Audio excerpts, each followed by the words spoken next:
Oi, gente, bom dia. Ainda não estão aparecendo, né? O que será? Ah, agora foi, né? Achei que era a internet. Eu estava olhando aqui as datas, porque eu acho que eu não vou conseguir a gente encontrar no dia 19. E aí, 26 também, não, né? E aí, só tô na dúvida do dia 2 ou do dia 9. O que vocês acham? Dia 2 também não rola, né? Ficaria dia 9. Sinto muito, não Eu compreendo. vou ver, vou confirmar direitinho, porque dia 19 tem um evento de xadrez. Eles fazem tanta coisa que a cabeça fica assim, ó, de xadrez que eles vão jogar. E aí eu não sei se o horário bate. Qualquer coisa, eu aviso para vocês lá no grupo e a gente faz até semana que vem. E aí volta então na segunda semana de janeiro. Beleza? Eu vou avisando lá. Meu, a agenda de dezembro é caótica, né? 1 milhão de coisas, de confraternizações, tal. Enfim. Ó, a gente está na página 509. E vamos começar no segundo parágrafo de modo sugestivo. Eu achei que a gente fosse terminar esse livro esse ano, vamos não. Porque ainda tem 100 páginas. Pois, hein? No PDF, eu não sei. Se alguém souber, vocês colocam aqui para mim, por favor? Vou começar a ler, tá bom? De modo sugestivo, em seu artigo de 1931 sobre a sexualidade feminina, Freud ponderou que um menino, talvez, fosse capaz de manter intacto seu afeto pela mãe e eliminar a sua ambivalência em relação a ela, dirigindo sua hostilidade para o pai. Cautelosamente, acrescentou que seria prudente não tirar conclusões precipitadas sobre esse ponto obscuro e aguardar maiores estudos sobre o desenvolvimento pré-edipiano.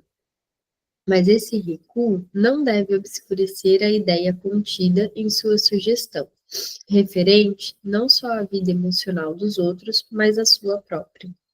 No artigo sobre a feminilidade, publicado 2 anos depois, Freud forneceu um relance não menos intrigante sobre sua vida interior.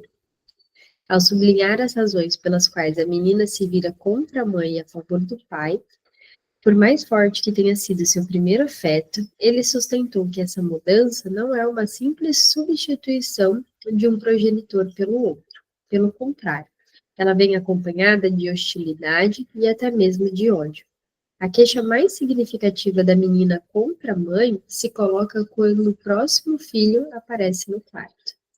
Esse rival priva o primogênito de seu alimento adequado e, estranho dizer, mesmo com uma diferença etária de apenas 11 meses, a criança não é tão nova para deixar de perceber as circunstâncias.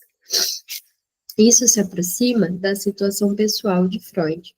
Apenas 17 meses o separavam de seu irmão mais novo, Julius, cuja chegada ele saudou com raiva e desejos malévolos de morte. Mas a criança, prosseguiu Freud, inveja não só a amamentação do intruso e rival indesejado, mas igualmente todas as outras provas de cuidado materno. Gente, vou compartilhar um exposed aqui das crianças com vocês, que é curioso. Eu tive filhos com a mesma idade, né? Porque eles são gêmeos. E aí, eles não conhecem o mundo sem o outro, né? E a gente, de repente, pode ser levado a pensar assim, ah, mas então não vai ter ciúmes, porque já chegaram juntos, tipo, não sabe o que que é. Quando eles iam mamar, eu colocava os dois, porque era um em cada peito, e aí facilitava a minha vida, porque se eu fosse amamentar 40 minutos um, para depois 40 minutos outro, eu era a própria vaca leiteira, não faria mais nada da minha vida, né? A não ser isso. E aí, quando eles ficaram um pouquinho maiores, assim, tipo, uns 6 meses, eles, quando eu ia colocar um, ele pegava, tipo, primeiro vinha pro peito e aí colocava a mão no outro peito, tipo assim, eu vou mamar e você não vai mamar no seu peito. E aí eles tinham o lado deles, né? Sempre teve, cada um teve seu peito lá. E aí eles falavam, esse não, esse é meu, esse é meu. E ficavam, tipo, brigando, disputando. Então, mesmo, né, em gêmeos, mesmo nessa relação que não se conhece, distante do outro, ainda assim tem esse ciúmes, né?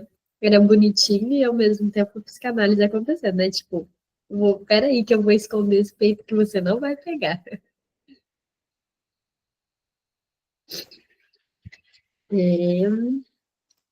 Ela se sente destronada, despojada, prejudicada em seus direitos. Dirige um ódio ciumento ao irmãozinho e desenvolve um rancor contra a mãe desleal, que com grande frequência se expressa numa mudança desagradável em seu comportamento. Ela se torna irritável, desobediente e regride no controle de suas evacuações. Tudo isso, observou Freud, é sobejamente conhecido, mas raramente temos uma percepção correta da força desses impulsos ciumentos, da tenacidade com que persistem, bem como da magnitude de sua influência sobre o desenvolvimento posterior. É tanto mais verdade, visto que, nos anos seguintes da infância, esse ciúme é alimentado constantemente com novos elementos, e todo choque se repete com cada novo irmãozinho. Também não faz muita diferença, concluía ele, se a criança continua talvez a ser a favorita predileta da mãe. As exigências de amor da criança são ilimitadas, demandam exclusividade e não admitem partilha. Freud aqui dizia estar falando das meninas, mas seu retrato parece suspeitamente um autorretrato. Ele não se pintara nas cartas à noiva como ciumento, exclusivo, incapaz de tolerar concorrentes. Freud, pelo visto, tinha boas razões para considerar o tema da mulher misterioso e até um pouco ameaçador.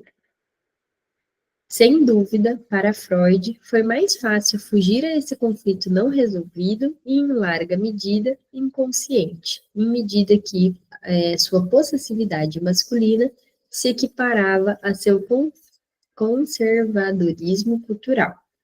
Freud, em seu estilo social, ético e indumentário, era um inflexível cavalheiro do século XIX. Nunca adaptou suas maneiras antiquadas a uma nova era, e tampouco seus ideais igualmente antiquados, sua forma de falar e de escrever, seus trajes, e boa parte do tempo, até mesmo sua. Érica, no livro físico a gente está na 510, no segundo parágrafo. Não gostava de rádio nem de telefone. Achava absurda a discussão sobre questões morais, visto que o decente ou o indecente, o certo ou o errado, são, afinal de contas, absolutamente óbvios.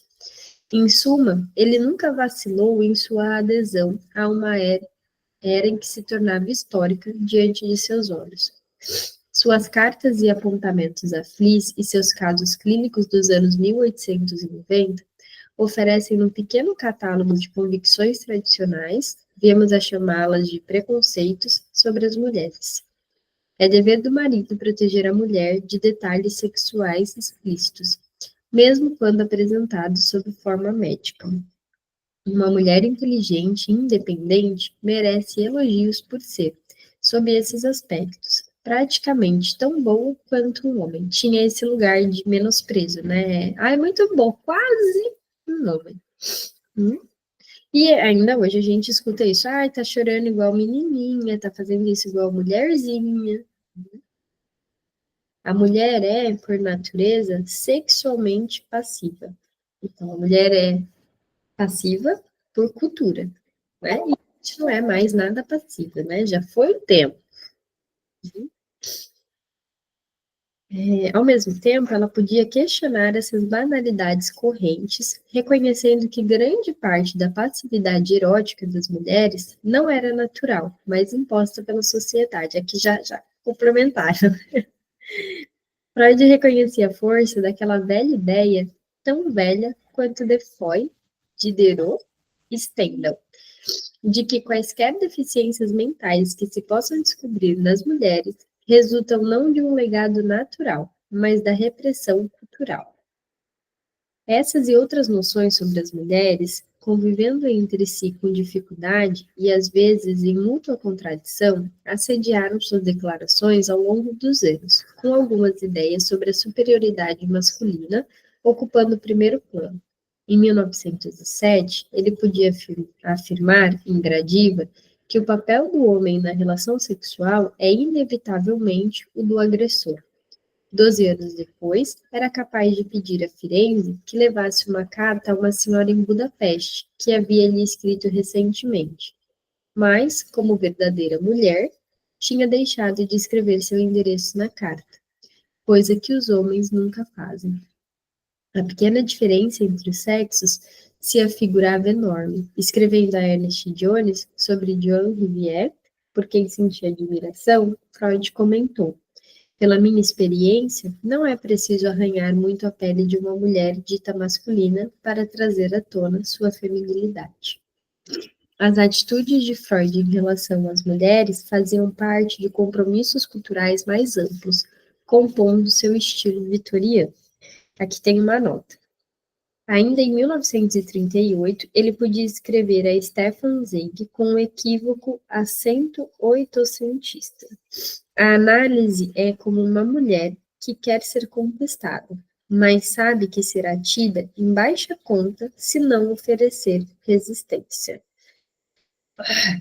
Gente, pega uma faca e enfia no coração. Mas sabe o que é triste? Toda vez que eu leio Freud sendo machista, eu fico pensando que não é passar pano, mas assim, ok, ele é mesmo um homem à sua época, acho que ele avançou bastante, inclusive, para a época que ele vivia, mas o mais triste disso é a gente ver o quanto ele é atual. Nossa, é terrível, né? Porque a gente pensa assim, cara, ele era incrível, porque ele é muito atual. Tem textos dele que parece que ele está dizendo agora, de 2024. E ao mesmo tempo isso é terrível, porque como é que pode? Né? A gente não evoluiu nada, então não mudamos praticamente nada. Exato, é triste que ele seja atual. É genial, por um lado, e muito triste por outro. Claro que sim. Obviamente, hoje em dia, não são todas as pessoas que vão pensar isso sobre uma mulher. A gente tá mesmo. Aí, quando a gente fala de mudança, eu acho que é igual aquela música Assim Caminha a Humanidade, com passos de formiga e sem vontade. Tipo assim, tá indo, né? Mas tá indo muito devagar, tá indo em marcha lenta. Mas, claro, não é mais todas as pessoas que tratam dessa forma. Hoje a gente tem muito mais força do que já teve um dia.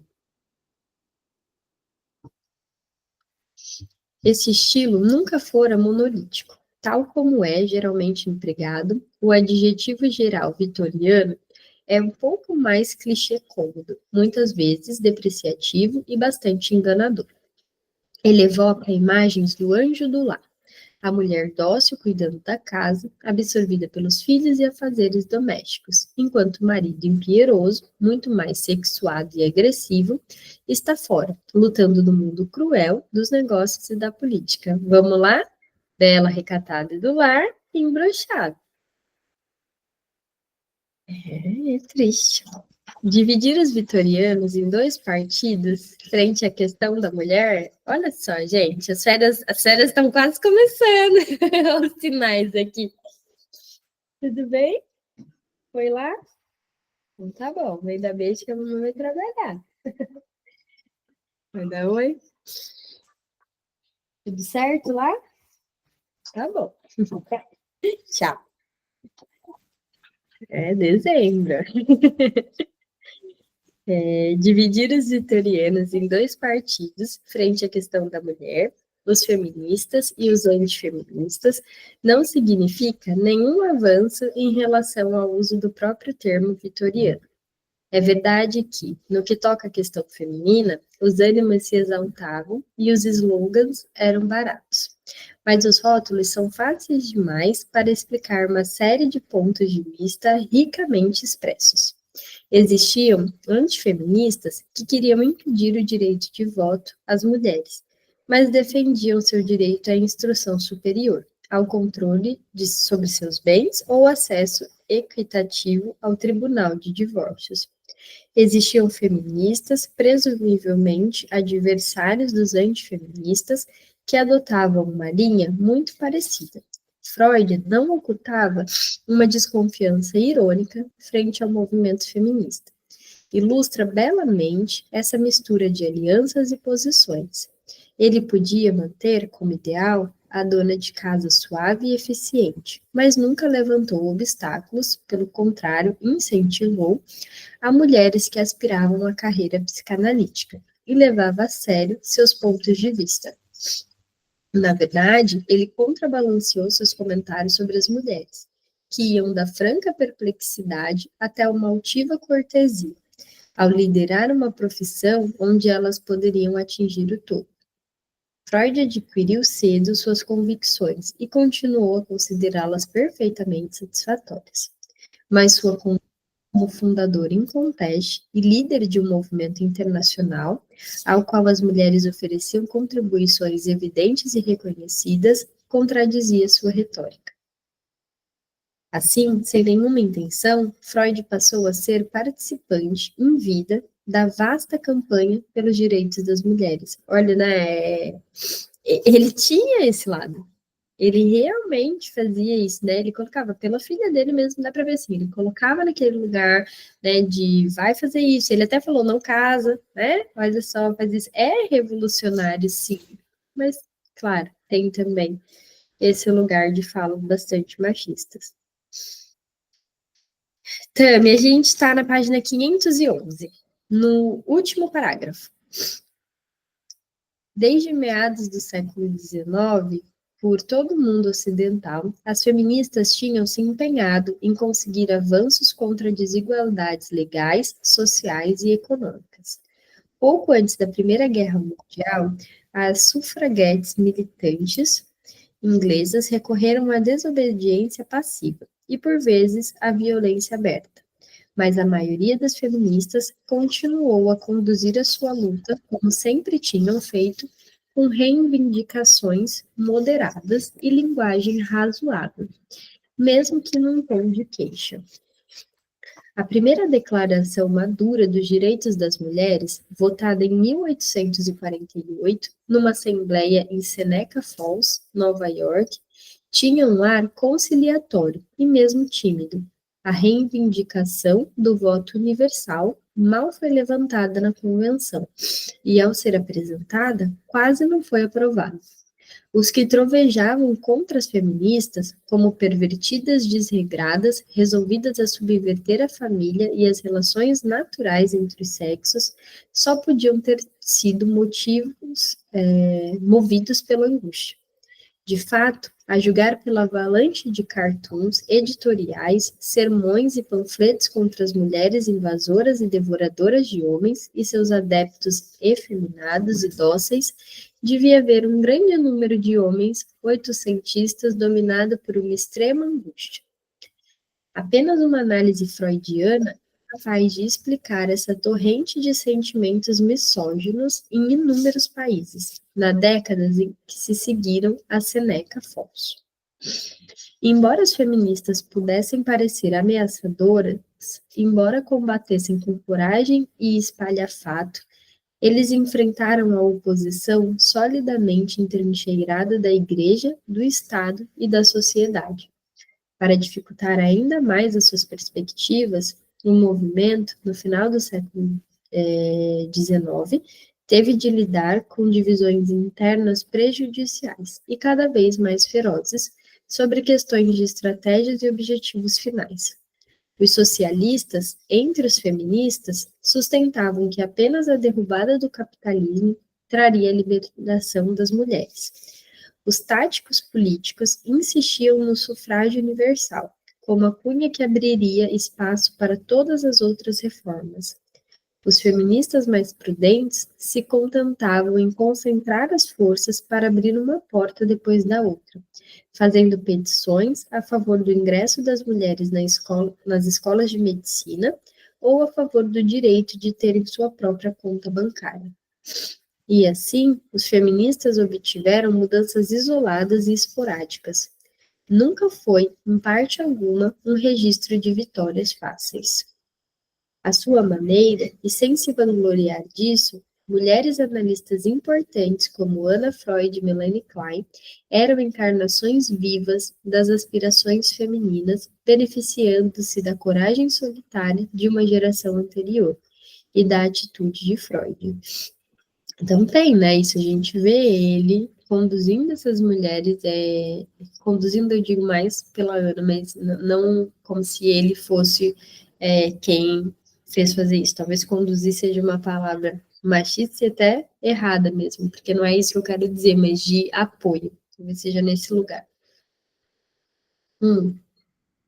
E aí vê, né, como a gente às vezes é tomada por um discurso social imposto, porque conduzir é uma palavra que é utilizada, mas coloca força no homem, quando na verdade não tem que ser. Né? Acho que sim, Jé, talvez fosse de suporte, mas ainda quando eu paro para pensar, se a gente levar em condução ou suporte, eu sinto que ainda tem uma força que fica para o homem. Eu acho que é mais no sentido, talvez, de apoio. Apoiou, né? Tipo, vai lá, faz mesmo, bacana, mas assim, talvez suporte, condução me traz uma ideia de a força tá nele, né? E não era isso que eu queria dizer, porque a força vem delas.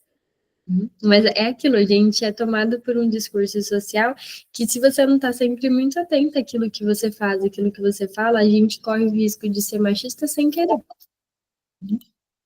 Acho que, claro, a gente está falando aqui de um trecho, né, de uma leitura, mas no nosso dia a dia, quantas vezes a gente acaba, às vezes, não tendo um pensamento, uma fala, que você nem se dá conta que pode ser machista, mas porque a gente é criado numa sociedade que é machista. Então, até que você mude todo um discurso, é difícil.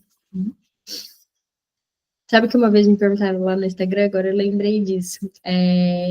Como que eu aguentava, mas estava falando, tipo, como que você, mas no sentido de ser psicanalista, né? Acho que todos os psicanalistas aguentam. Como é que você aguenta ser atenta o tempo inteiro? De, tipo, de ter que perceber tudo que fala, tudo que faz, né? De ficar isso. E óbvio, eu não sou atenta o tempo inteiro, ninguém é. Mas acaba que quando a gente tem consciência da necessidade de ser, a gente passa a se vigiar muito mais para conseguir melhorar aquilo que é importante que seja melhorado. E é cansativo mesmo, né? Claro, Gabi, pode sim. Pode, se quiser ligar o microfone, pode falar, não tem problema não.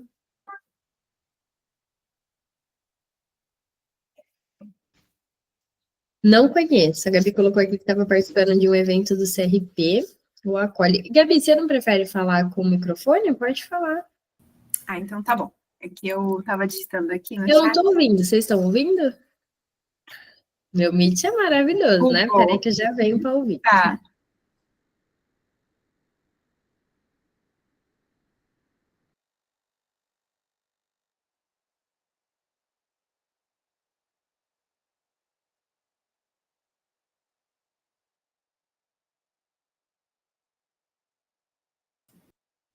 Gabi, pode falar agora, ver se eu escuto.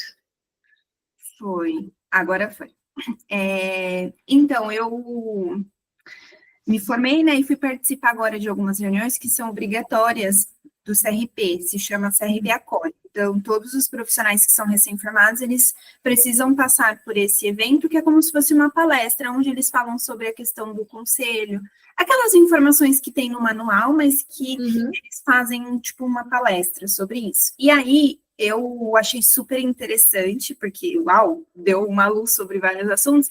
E aí, no final da palestra, eu coloquei assim no chat que tinha sido muito esclarecedor. Né? Eu falei, nossa, foi muito esclarecedora a palestra e tudo mais. E não só eu, como outras pessoas também, né? Tipo, nossa, foi muito esclarecedor. E aí, nós que falamos isso, fomos repreendidos na hora com relação a isso, porque eles entendem e trouxeram essa perspectiva de que esclarecedor é um termo racista. E aí eu fiquei assim, nossa, não fazia a menor ideia sobre isso, assim, fui pega completamente de surpresa, fiquei mega mal. Mas depois eu entendi. Assim, constrangida, né? Né? E aí eu depois, assim, eu fiquei bem mal, porque tinha, sei lá, 300 pessoas ali. E aí, depois eu entendi que, assim, tudo bem, eu tô aprendendo, faz parte, eu não imaginei que algo que é tão introduzido nos discursos e nas falas sociais, né? Ai, nossa, isso foi muito esclarecedor, como, né? E aí eu fiquei, nossa, é um termo racista. E aí, desde então, eu tenho sempre pensado, assim, antes de falar, uma outra forma, né? Isso ficou mais nítido, isso ficou mais fácil, outras coisas que não esclareceram o esclarecedor. E aí eu só Sim. queria compartilhar, assim, que eu falei, né? E aí sempre agora que eu estou numa sessão, que eu estou em qualquer lugar, eu tento não utilizar esse termo, assim. Quando eu me pego o que eu falei, mas eu não sabia. A Gabi colocou aqui no sentido de clarear, né? Tipo, não dá para ver nada no escuro, dar luz a algo. Então, mas se alguém se sente ofendido com isso, né? Se uma classe se sente ofendida com isso, vem nesse lugar da gente poder modificar a fala. Eu entendo o que as duas estão falando, né? Mas eu acho que uma coisa que eu aprendi muito assim na clínica é da gente sempre ouvir aquele que tem lugar de fala. Porque se tem uma justificativa, se tem um incômodo deles estarem dizendo, a gente não cabe nesse lugar de se justificar, né? E dizer, não, mas olha, eu quero dizer aquilo. Tudo bem, mas assim, se alguém se sente ofendido, então alguém se sente ofendido e a gente é que tem que mudar o nosso discurso sobre isso. Quando fala, obviamente, né, a gente que isso é pensando nas causas sociais e tal, não para, tipo, num 1 a 1, assim, né? Não tô dizendo nisso, porque eu super entendo o lugar que a Gabi quis usar isso, e acho que a Gabi aqui também, né, tem razão nisso que ela está dizendo, mas dos termos, assim, que podem ser levados para o racismo, acho que a gente sempre tem que ouvir quem está no lugar de fala de, bom, o que que eles ensinam para a gente, né, como é que eles estão se sentindo. E, ao mesmo tempo, de vez em quando a gente se sente mal, e parece, tipo, isso daí é uma fala racista, mas isso não te faz racista, né? São coisas diferentes. São palavras que estão no discurso social que a gente está no lugar de ignorância, não sabe, e aí acaba se utilizando. E tem que depois ir para esse outro lugar de humildade, se desculpar e aprender, né? Mas eu não sei, já aconteceu comigo uma vez, só que eu não vou conseguir lembrar o termo, eu estava tentando pensar.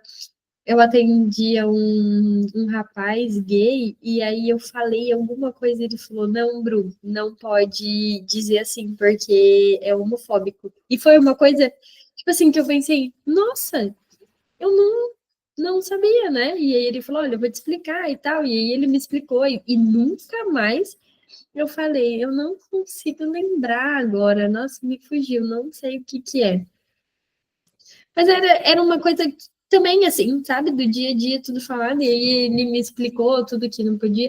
E sabe que eu tive dois pacientes já, bem no início da minha clínica, ele e uma moça, né, também lésbica, e eles me ensinaram muito.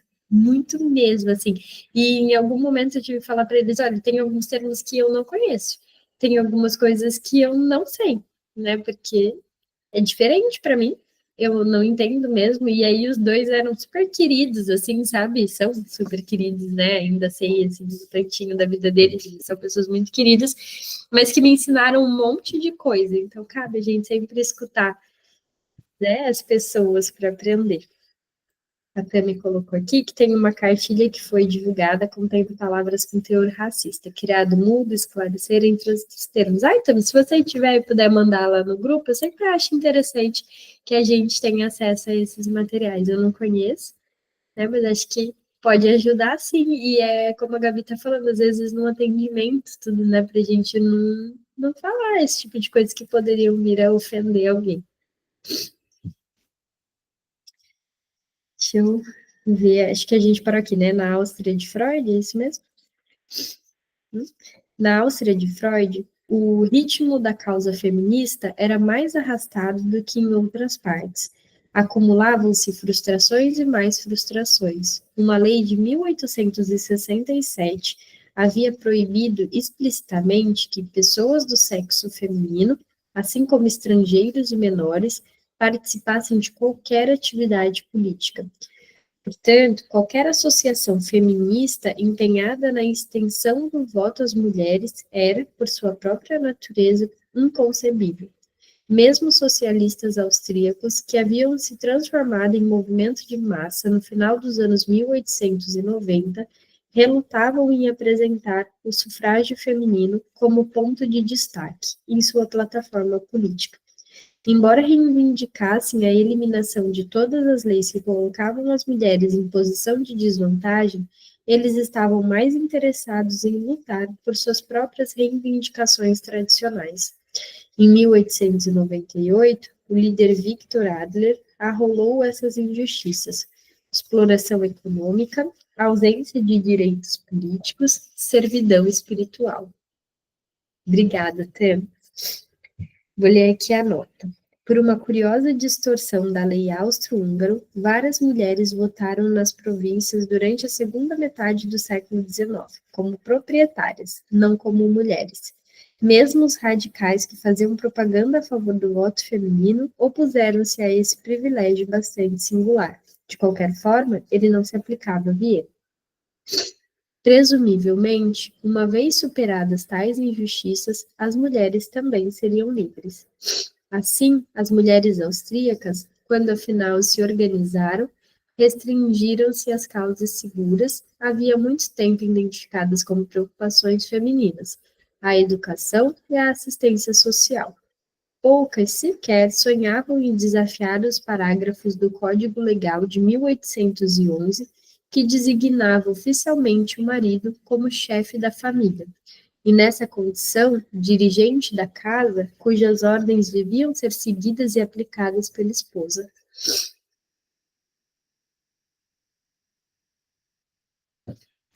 Isso significava que, embora o Código Austríaco do século XIX tratasse as mulheres como pessoas reais por lei, alguns a cumprimentavam por estarem em posição melhor do que as mulheres na França. Ele dispunha que, sem a aprovação do marido, elas não poderiam educar os filhos, supervisionar ao lar, ir ao tribunal ou dedicar-se ao comércio. Em seu sólido levantamento do direito da família, publicado em 1907, Helene Weber qualificou a regulamentação austríaca como predominantemente germânico-patriarcal. Essa caracterização não era rigorosa demais. Nesse desestimulante clima jurídico e político, sustentado pelas atitudes culturais dominantes, as mulheres austríacas com ambições de independência e educação tinham de enfrentar um ridículo impiedoso. Sutilmente, essa atmosfera era alimentada pela literatura austríaca popular, onde os comoventes contos eróticos de Arthur Schnitzler constituíam apenas o exemplo mais primoroso. Era uma literatura que transbordava de mocinhas dóceis, geralmente das classes baixas, balconistas, garçonetes, bailarinas, vítimas deliciosas, acessíveis, muitas vezes arruinadas por jovens oficiais, bons vivants, dissolutos ou burgueses ricos mimados que as exploravam como passatempo. Contos, romances e peças pintavam a doce mocinha como uma válvula de escape necessária para a família de classe média ou alta, proporcionando o prazer sexual que a jovem respeitável não ousava oferecer antes de casar. E mesmo depois, muito raramente, elas salvavam da ruína os casamentos ou das neuroses dos homens ávidos por sexo. Na verdade, pelo menos Schnitzler não estava pintando um retrato despreocupado da Viena alegre e irresponsável. Estava oferecendo uma crítica mordaz de sua crueldade, insensibilidade e hipocrisia. Mas os leitores superficiais tomavam essa ficção como uma confirmação exuberante do interesse vienense por vinho, mulheres e canções, principalmente por mulheres. Essa difamação contra a qual Freud protestava energicamente não contribuía em nada para melhorar as perspectivas do feminismo no país. As mulheres de classe média estavam largamente despreparadas para assumir sua própria causa. Em sua autobiografia, Stefan Zweig lembra que a sociedade vienense culta protegia constantemente as jovens contra qualquer contaminação e mantinha-as numa atmosfera completamente esterilizada.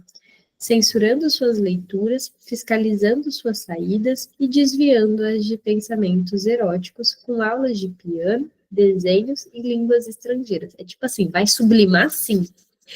Vai ter que sublimar, não quero saber. Tornavam-se educadas e supereducadas, consideradas tolas e ignorantes, bem criadas e ingênuas, curiosas e tímidas, incertas e pouco práticas, e predeterminadas por essa educação não mundana a serem modeladas e conduzidas no casamento pelos maridos, sem vontade própria. Na época de Freud, as mulheres austríacas tinham muito mais que isso. Mas Eide, com seu talento para hipérboles e antíteses chocantes, havia separado um fio, e muito vívido, de uma trama entretecida de pressões e contrapressões. Uma dessas contrapressões provinha das bem organizadas mulheres socialistas da Áustria, que não tinham tempo nem gosto pelo tipo de frivolidade erótica, ao mesmo tempo emocionante e degradante, que constituía o prato forte dos contistas e compositores de operetas de Viena. Outra pressão contrária era exercida por uma série de mulheres da alta burguesia e aristocracia liberal, muitas delas judia, que recebiam uma sólida educação, muitas vezes no exterior, e presidiam a salões literários onde os mexericos não eram bem-vindos. Nem todos os literatos vienenses passavam seu tempo livre em locais reservados aos homens, como o clube ou certos cafés. Uma reformadora pedagógica como Eugenie Schwarzer, que fizera seu doutorado em Zurique e a seguir, em 1901, fundara a melhor e mais conhecida escola mista de Viena, tinha de fato uma dedicação e uma energia pouco comuns, mas ilustrava as possibilidades que se abriam às mulheres, mesmo as judias, na época de Freud, que começavam a ser conhecidas pelos seus textos psicanalíticos. Em 1913, uma delegada inglesa, a caminho do Congresso Internacional de Mulheres de Budapeste, uma tal de Senhora Castro, parou em Viena para uma reunião preliminar e apresentou um relatório sobre a eficiência e a disposição das feministas que lá encontrou. Fiquei impressionada pelo fato, escreveu ela, de que muitos dos espíritos liderantes do movimento vienense são visivelmente judias. Há um elemento judaico muito grande e rico em Viena, e parecem ser adeptas muito entusiásticas. Freud, em suma, tinha à disposição vários modelos femininos contrapostos. Ele não frequentava salões, mas podia ouvir, em seu próprio círculo, discussões acesas sobre a esfera adequada da mulher. Eminentes professores de medicina, como Karl Rokitansky e Theodor Billroth, tinham se pronunciado contra as reivindicações feministas por um melhor ensino secundário, temendo que o próximo ponto do programa das mulheres fosse o ingresso na universidade. De outro lado, Theodor Gumpers, estudioso, não menos eminente dos clássicos, tinha se pronunciado em favor de uma melhor educação para as mulheres. Aqui acho que a gente pode observar um ponto bastante interessante, que naquela sociedade, ainda hoje na sociedade, quando você quer tirar o poder de alguém, você nega a educação. Quando a gente para pensar sobre isso, nosso país tem esse lado muito forte, né? Existem estados aí, acho que de alguma maneira em todos os lugares do Brasil, a classe mais baixa tem essa dificuldade, mas existem lugares assim, no Brasil que tem ainda isso mais aparente, né? Nega-se educação para uma pessoa, torna ela ignorante para que qualquer outra pessoa apareça e diga, olha só, eu sei o que é melhor para você, e aí essa pessoa vai achar que sabe mesmo, né? A ignorância, ela também tem um quê de... Qual que é o nome da palavra, gente? Quando a pessoa acredita em tudo que o outro fala, uma ingenuidade. Então, acho que a ignorância também tem esse aspecto de ingenuidade. E aí é só ter um discurso bonito que, então tá bom, então essa pessoa é boa. Não é assim, né? Freud não gostava das mulheres tolas, vividamente caricaturadas por Stefan Zweig, e apreciava conversar e se corresponder com algumas das mulheres mais cultas da época. Ao apresentar palestras à Irmandade B'nai B'rith, em 1904, ele discordou da famosa asserção de Paul Julius Moebius, que sustentava serem as mulheres fisiologicamente débeis mentais. 4 anos depois, ele reiterou em livro as suas objeções a Moebius. O epíteto ficou em sua mente. Ainda em 1927, pareceu-lhe útil tomar uma distância explícita da ideia generalizada de que as mulheres sofrem de debilidade mental fisiológica, isso é, de menor inteligência do que os homens. O fato é discutível, sua interpretação duvidosa. Freud reconhecia que se poderia apontar tal atrofia intelectual entre as mulheres, mas se fosse verdade, a culpa era da sociedade, que as impedia de ocupar suas mentes com o que mais as interessava, a sexualidade. Deixa eu ver aqui, dá tempo da gente lembrar. A opinião de Freud sobre as mulheres aparece, talvez, incidentalmente, num contexto pouco feliz, numa referência a um de seus cachorros.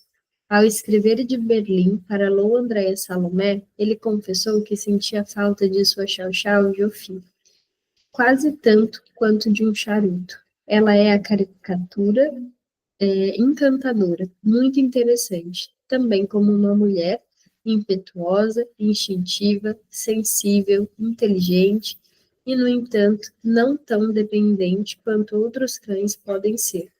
As mulheres também eram, e Freud não hesitava em admitir, mais fortes do que os homens. Quanto à saúde, disse Arnold Zweig no verão de 1933, quando ele e sua família observavam a deteriorização do clima político na Alemanha e Áustria com uma raiva impotente. As mulheres aguentam melhor do que os homens. Isso não o surpreendia, afinal, elas são o elemento mais fino. A rigor, o homem biologicamente é mais capaz de desmoronar. Freud queria simplesmente tudo das mulheres: força, sensibilidade, impetuosidade e inteligência. Mas o tom condescendente, ainda que afetuoso em suas expressões, sugere que o movimento feminista nunca encontraria um adepto em Freud, apesar de tudo que estava fazendo por elas em sua profissão. Ele nunca abandonou a posição que assumira antes, em 1908, perante a Sociedade Psicanalítica de Viena. Wittels havia apresentado uma comunicação sobre a posição natural da mulher, onde criticara nossa maldita cultura contemporânea, por obrigar a mulher à cadeia da monogamia, virtuosidade e obsessão com a beleza pessoal, outra coisa que ainda fazem hoje. Uma consequência disso, concluiu Wittels, era que as mulheres lamentam não terem nascido homens, assim tentam virar homens, o movimento das mulheres. As pessoas não veem quão absurdas são essas aspirações, nem sequer as mulheres. Ao comentar a apresentação, Freud, divertido e intrigado, lembrou mais uma vez a passagem de John Stuart Mill sobre a capacidade feminina de ganhar dinheiro. Ele criticara para sua noiva 25 anos antes e acrescentou: de qualquer forma, as mulheres em conjunto não se beneficiam em nada com o movimento feminista moderno. No máximo, umas poucas. Aí que tem uma nota. É interessante ver o ex-amigo de Freud, Fliess, tomar também uma linha tradicional. Em sua obra principal, O Curso da Vida, ele escreveu: na vida mental da mulher, domina a lei da indolência. Enquanto o homem é atento ao novo, a mulher se opõe à mudança. Ela recebe passivamente e não acrescenta nada de si mesma. Seu âmbito é o sentimento. Sua virtude é a simpatia. O verdadeiramente característico na vida de uma mulher saudável é que sua tarefa sexual constitui o centro ao qual tudo se refere. O amor dos filhos é a marca distintiva da mulher saudável. Nossa, esse daqui também pega, né? Porque hoje em dia tem essa questão ainda do mito do amor materno. A grande sonoridade e êxito do movimento nos Estados Unidos, embora os avanços nesse país também tenham sido desesperadoramente lentos, dificilmente teriam servido a Freud como uma recomendação favorável. Gente, eu acho. Será que dá tempo? Vou ler mais essa página, tá bom? E aí a gente para na próxima. Na discussão sobre a mulher e o lugar da mulher, a questão da sexualidade feminina era a mais delicada de todas. Durante a maior parte da história registrada, poucos duvidaram que a mulher é uma criatura passional. A dúvida era apenas se ela goza do intercurso sexual mais ou simplesmente o mesmo que o homem. Os primeiros cristãos deixaram essa questão de lado, assumindo inflexivelmente que a natureza indubitavelmente erótica da mulher era um sinal não de sua humanidade, mas de sua perfídia essencial. Corrompida, ela era também a grande corruptora. Os padres denunciavam furiosamente a mulher como fonte suprema do pecado.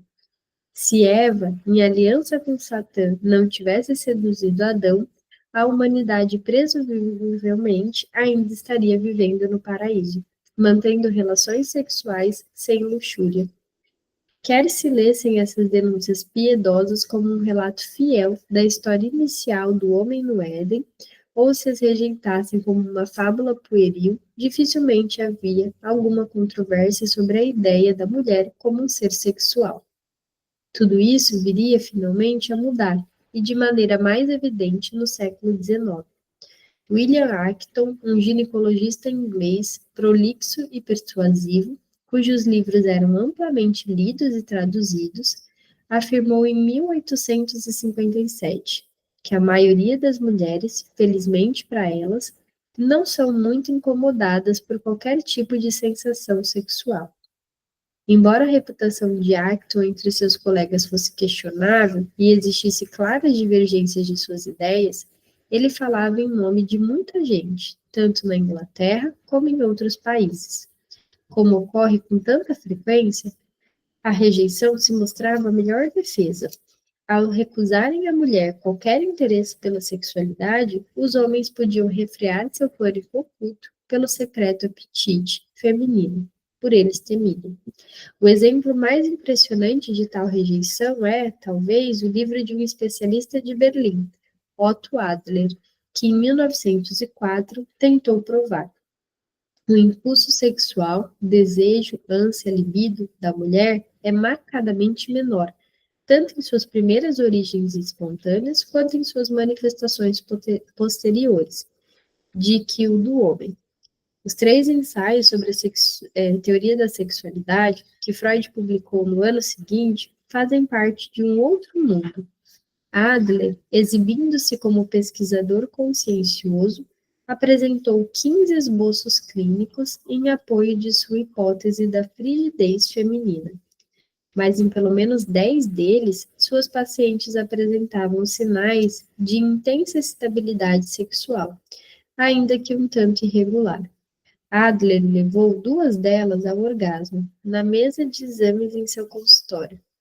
Não admira que as ideias de Adler, assim como as de Acton, encontrassem veemente contestadores. Muitos médicos e também alguns padres sabiam que não era bem assim. Mesmo no século XIX, os escritores que apresentavam a mulher dotada do desejo erótico nunca silenciaram ou baixaram o tom. Os romancistas franceses não eram os únicos a ver a mulher como um ser altamente sexuado. No entanto, a figura da mulher, inevitavelmente frígida, recebeu, tanto na época como depois, maior atenção do que merecia. Tornou-se, ao longo do século XIX, um ingrediente de primeira ordem numa ideologia antifeminista defensiva, e posteriormente revelou-se uma caricatura tendenciosa fácil que os pós-vitorianos podiam usar contra seus pais. Estavam em jogo muito mais do que a questão técnica de quanto ou se a mulher goza na cama. A mulher sexualmente anestesiada convinha àqueles que queriam mantê-la em casa, voltada para os afazeres domésticos e, como Freud dissera certa vez à filha Matilde, tornando mais agradável a vida do homem. É fazer mesmo a mulher naquele lugar de empregá-los, né? De serviçal, tá ali só para me servir. As atitudes conservadoras de Freud não o impediram, como vimos, de considerar assentado que uma mulher é um ser sensual, tal como o homem. A teoria por ele desenvolvida no início dos anos 1890, segundo a qual todas as neuroses se originam de conflitos sexuais, pressupõe que mulheres e homens sejam igualmente suscetíveis a estímulos eróticos. E ainda, nos rascunhos que enviou a Fliss, na mesma época, ele atribuiu o mal-estar neurótico ao uso de anticoncepcionais que comprometem a gratificação do usuário, seja homem ou mulher. Certamente, os textos psicanalíticos de Freud antes da Primeira Guerra Mundial insinuam um pressuposto de uma superioridade masculina. Numa parte de 1908, ele sugeriu que a pulsão sexual da mulher é mais débil do que a do homem. Além disso, Freud considerava a libido essa energia sexual primitiva e fundamental dotada de uma natureza masculina. Em 1905, na primeira edição dos 3 ensaios, falando das atividades autoeróticas e masturbatórias das meninas, ele sugeriu, de modo tentativo, que a sexualidade das meninas pequenas tem um caráter inteiramente masculino. Novamente, em 1913, ele descreveu a sede do prazer sexual nas meninas, o clítoris, como um órgão masculino. Ele não tratava como a vagina ou clítoris, era assim, o pequeno pênis. Ele tinha uma negação mesmo, parecia que assim, não pode ser considerado isso da mulher, tem que ser considerado algo como do homem, só que inferior. A sexualidade delas muitas vezes se comporta como a dos meninos. Ao mesmo tempo, ele estava plenamente ciente e avisou várias vezes que seu vocabulário era impreciso e enganador. Os termos masculino e feminino significam coisas diferentes para cada autor. Qualificar a libido de masculina não significa, observou explicitamente em 1915, senão que ela é ativa. Também tem isso, ele coloca como masculino tudo que ele considera ativo e feminino tudo que ele considera passivo. O que mais importava nesses anos e durante toda a guerra era que Freud descrevia uma evolução semelhante da vida sexual dos meninos e das meninas, diferenciada apenas por pressões sociais. Como seres sexuais, conforme então via a questão, os homens e as mulheres são mais ou menos espelhos uns dos outros. Em todo caso, havia questões técnicas, tema mais de pesquisa do que de polêmica. Essa é uma das razões pelas quais a discussão interna dos anos 1920 sobre a sexualidade feminina não se exacerbou. Todos os participantes consideravam-no, basicamente, uma questão da teoria psicanalítica. Mas quando Freud reexaminou os quadros comparativos do desenvolvimento dos meninos e meninas, seus críticos precisaram recorrer a certo autocontrole para manter o discurso em nível científico, pois com a sua linguagem vigorosa e cáustica, Freud ateou fogo a um material inflamável. Sobre a questão exasperante da mulher, ele passou para a direita, subvertendo sua própria ideia, tão condizente com o feminismo, de que homens e mulheres têm histórias psicológicas muito semelhantes. Freud, porém, não estava interessado em política, sequer em política sexual. Não havia nada no clima dos anos 1920, nada na biografia psicológica de Freud, que indicasse as revisões que o levariam a propor suas ideias controversas, por vezes grosseiras, sobre a mulher. Elas derivavam de sua tentativa de deslindamento de dificuldades teóricas. particularmente dos novos complicadores que introduziu na explicação do complexo de Édipo, relativos a seu surgimento, florescimento e declínio. Vamos parar aqui hoje na página 518. Quem tiver interesse de estudar esses textos do Freud que são citados nas partes, da questão da feminilidade, tudo, tem um livro da Autêntica, que é este daqui, Amor, Sexualidade e Feminilidade. Tem vários desses textos que são citados, né, aqui, né, nisso que a gente está lendo da mulher, são textos muito interessantes que vale a pena ler. Vários deles necessitam de críticas, né, e da gente pensar também na questão da atualidade, mas é bem bacana para estudar, tá bom? A gente se vê na próxima quinta, e aí na próxima quinta eu converso com vocês, então, sobre a programação do Natal, Ano Novo, de quando que a gente para, quando que a gente volta, tá? Um beijo, até a próxima, obrigada pela companhia.